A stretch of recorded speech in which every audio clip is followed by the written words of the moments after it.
நாளைக்கே நான் இங்கிருந்து போயிடுறேன். என்னால நீங்க யாரும் சிரமப்பட வேணாம். பாட்டி வேணாம் மாப்ள, வேணாம்.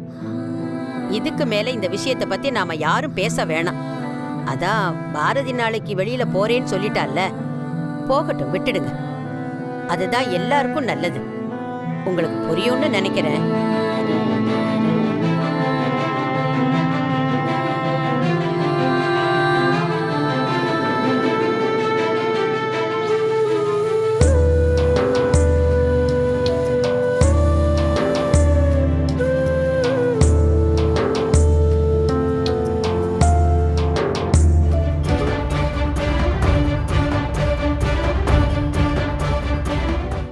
அக்கா, நம்ம அப்பா கிட்ட போய் அம்மாவை இந்த வீட்டை விட்டு அனுப்ப வேணான்னு சொல்லலாம்க்கா.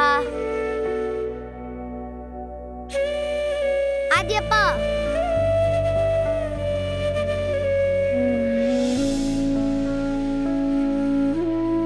என்ன தமிழ்?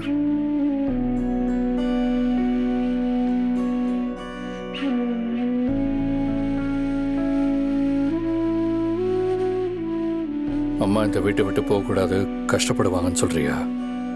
எனக்கும் அது தெரியும் தமிழ். ஆனா என்ன பண்றதுன்னு தெரியல.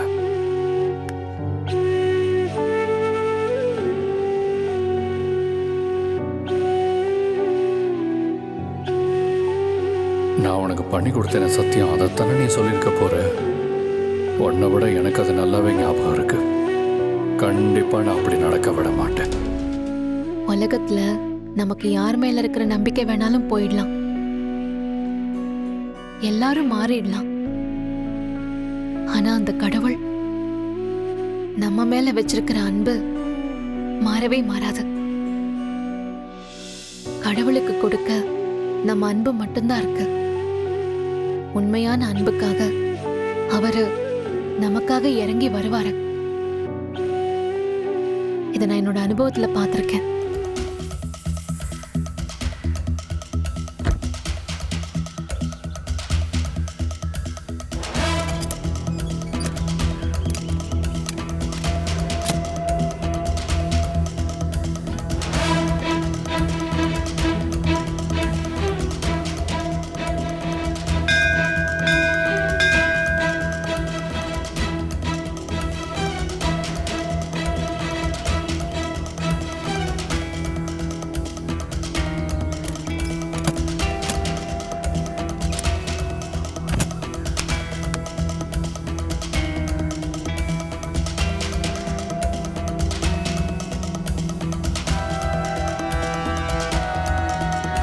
சாமி, நான் கேட்குறேன்னு தப்பா நினைக்காதீங்க.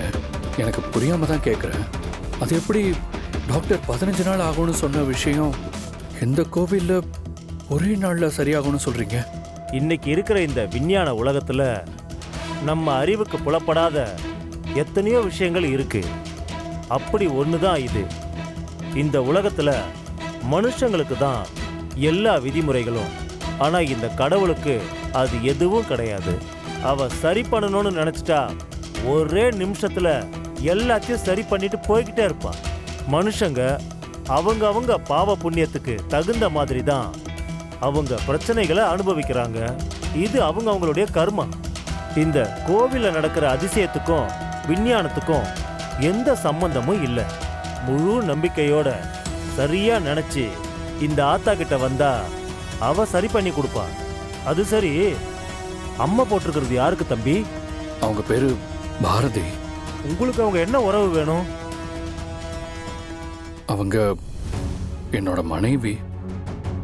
ஆனா சந்தர்ப்ப சூழ்நிலையாலையும் காலத்தோட கட்டாயத்தினாலையும் நாங்க 2 பேரும் ஒருத்தருக்கு ஒருத்தர் யாருன்னு தெரிஞ்சும் தெரியாத மாதிரியே வாழ்ந்துட்டு இருக்கோம். அது விதி.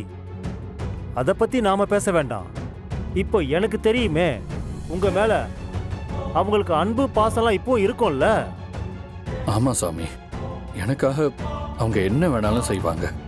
என் மேல நிறைய அன்பும் பாசமும் மரியாதையும் வச்சிருக்காங்க. சரி தம்பி, அந்த பொண்ணு உங்களுக்காக எல்லாமே செஞ்சிருக்குன்னு சொல்றீங்க. நீங்க உங்க மனைவிக்காக என்ன செஞ்சிருக்கீங்க? எதுவும் சொல்ல முடியலல்ல. உண்மையை சொல்லணும்னா இந்த அம்மன் அவங்களுக்கு வச்ச சோதனை இல்ல, உங்களுக்கு வச்ச சோதனை.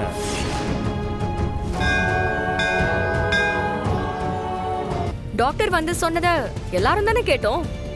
புரோகிதர் சொன்ன மாதிரி ஒரு நாள்ல அம்மை இறங்கும்னு சொல்றதெல்லாம் நம்புற மாதிரி எனக்கு இல்ல. மித்ரா, நீ யோசிச்ச மாதிரி நான் யோசிக்காம இல்லை. அவர் சொன்ன மாதிரி ஒரே நாளில் அம்மா இறங்கிடும்னு நான் சொல்றதுக்கு தயாரா இல்லை. ஆனால் அந்த கோயிலுக்கு கூட்டிட்டு போறதால பாரதிக்கு சீக்கிரமா சரியாகும்னு எனக்கு நம்பிக்கை இருக்கு. அதனால பாரதியை நான் கூட்டிட்டு போறேன்.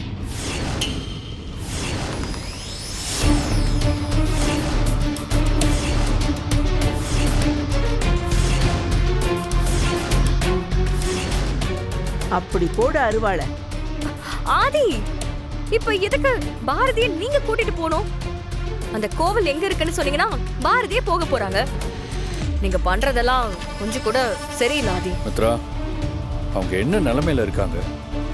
அப்ப கூட நீ இப்படி பேசுறது எனக்கு ரொம்ப ஆச்சரியமா இருக்கு. நீ சொல்றது சரிதான், ஆனா அவர்கிட்ட நான் தான் நேர்ல பார்த்து விவரமா பேசியிருக்கேனே. எனக்கு தான் அந்த பரிகாரம் எப்படி பண்ணணும்னு தெரியும். அதனால பாரதி கூட நான் கண்டிப்பா போய் தான் ஆகணும். அது மட்டும் இல்ல, என் பொண்ணு தமிழ் அவங்க அம்மாவுக்கு உடம்பு சரியாகிறதுக்கு நான் ஹெல்ப் பண்ணணும்னு சொன்னேன். என் பொண்ணுக்காக அவங்க அம்மாவுக்கு இதை நான் பண்ணித்தான் ஆகணும். பாருங்க, இதுக்கப்புறம் இந்த விஷயத்துல யாரும் தலையிட வேண்டாம். நீங்க பாரதி இந்த வீட்டில் இருக்கக்கூடாதுன்னு சொன்னீங்க. நான் அவங்கள கூட்டிட்டு இப்போ கோயிலுக்கு போறேன். நல்லது நடக்கும்னு நம்புறேன். பாரதி என் கூட கோயிலுக்கு கூட்டிட்டு போறது என்னோட கடமை. யார் தடுத்தாலும் அதை நான் செஞ்சே தீருவேன். அத்தா, இந்த பொண்ணு மேல உனக்கு இருக்கிற அன்பால அவ மேல உக்கிரமா வந்து இறங்கியிருக்கிறே தாயி. வந்த வழி தெரியாம இந்த பொண்ணு தேகத்தை விட்டு இறங்கிடு தாயி. தம்பி, ஒரு நிமிஷம் என் கூட வாங்க.